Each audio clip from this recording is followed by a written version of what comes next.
അടിമാലി കല്ലാറുകുട്ടി പത്തുചെയിൻ മേഖല സന്ദർശിച്ച് പ്രതിപക്ഷ നേതാവ് വി.ഡി. സതീശൻ ജനപ്രതിനിധികളും നാട്ടുകാരുമായി അദ്ദേഹം പട്ടയ പ്രശ്നങ്ങൾ ചർച്ച ചെയ്തു. പട്ടയ വിഷയം നിയമസഭയിൽ ഉന്നയിക്കുമെന്നും ഐക്യജനാധിപത്യ മുന്നണി അധികാരത്തിൽ വന്നാൽ പട്ടയം നൽകുമെന്നും അദ്ദേഹം പറഞ്ഞു.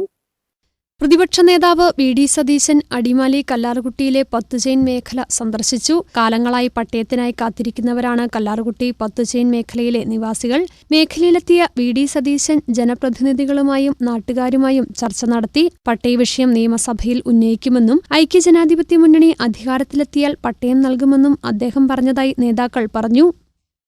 പ്രദേശത്ത് പട്ടയം കൊടുക്കുമെന്ന് പറഞ്ഞപ്പോൾ കല്ലാറുകുട്ടിയിലും പട്ടയം കൊടുക്കാമെന്നാണ് ഇടതുപക്ഷ സർക്കാർ പറഞ്ഞത്. അതിനു മുമ്പ് ഉമ്മൻചാണ്ടി സർക്കാർ 9 ചെയിൻ പട്ടയം കൊടുക്കാമെന്ന് പറഞ്ഞപ്പോൾ പാടില്ല എന്നും 10 ചെയിനും കൊടുക്കണമെന്ന് നിർബന്ധം പിടിച്ചവരാണവർ. എം.എം. മണി മന്ത്രിയായപ്പോൾ പട്ടയം കൊടുക്കുമെന്ന് പറഞ്ഞു. പക്ഷേ കല്ലാറുകുട്ടിയിലെ ആളുകളെ കബളിപ്പിച്ചതല്ലാതെ പട്ടയ നടപടിയുമായി 1 ഇഞ്ച് പോലും ഗവൺമെൻറ് മുമ്പോട്ട് പോയിട്ടില്ല. അതിനെതിരെയുള്ള സമര പരിപാടികളുമായി ഇന്ത്യൻ നാഷണൽ കോൺഗ്രസും ഐക്യജനാധിപത്യ മുന്നണിയും മുമ്പോട്ട് വരികയാണ്. ഇപ്പോൾ ഈ പ്രദേശം പ്രതിപക്ഷ നേതാവ് സന്ദർശിച്ചിരിക്കുകയാണ്. അദ്ദേഹം പറയുന്നു തീർച്ചയായും നിയമസഭയിൽ ഈ വിഷയം ഉന്നയിക്കും, ഐക്യജനാധിപത്യ മുന്നണി അധികാരത്തിൽ വന്നാൽ പട്ടയം കൊടുക്കുമെന്ന് തന്നെയാണ് പ്രതിപക്ഷ നേതാവ് പറയുന്നത്.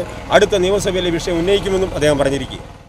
പത്തുചെയിൻ പ്രദേശത്ത് പട്ടയം നൽകുമ്പോൾ കല്ലാറുകുട്ടിയിലും പട്ടയം നൽകുമെന്ന് ഇടതുപക്ഷ സർക്കാർ പറഞ്ഞിരുന്നതായി നേതാക്കൾ ആരോപിച്ചു. എം.എം. മണി മന്ത്രിയായിരുന്നപ്പോൾ പട്ടയം നൽകാമെന്ന് പറഞ്ഞു. പട്ടയം നൽകാമെന്ന് പറഞ്ഞ് ജനങ്ങളെ കബളിപ്പിക്കുകയായിരുന്നുവെന്നും നേതാക്കൾ ആരോപിച്ചു. ഇതിനെതിരെ ശക്തമായ സമരവുമായി മുന്നോട്ടുവരുമെന്നും നേതാക്കൾ മുന്നറിയിപ്പ് നൽകി. മലയോര സമരയാത്രയുടെ ഭാഗമായി വിവിധയിടങ്ങളിൽ സ്വീകരണ യോഗത്തിൽ പങ്കെടുക്കുന്നതിനിടെയാണ് പത്തുചെയിൻ മേഖലയിൽ വി.ഡി. സതീശൻ സന്ദർശനം നടത്തിയത്. ഇടുക്കി എം.പി അഡ്വക്കേറ്റ് ഡീൻ കുര്യാക്കോസ്, ജില്ലയിലെ മറ്റു നേതാക്കളും വി.ഡി. സതീശനോടൊപ്പം മേഖലയിലെ സന്ദർശനത്തിൽ പങ്കെടുത്തു.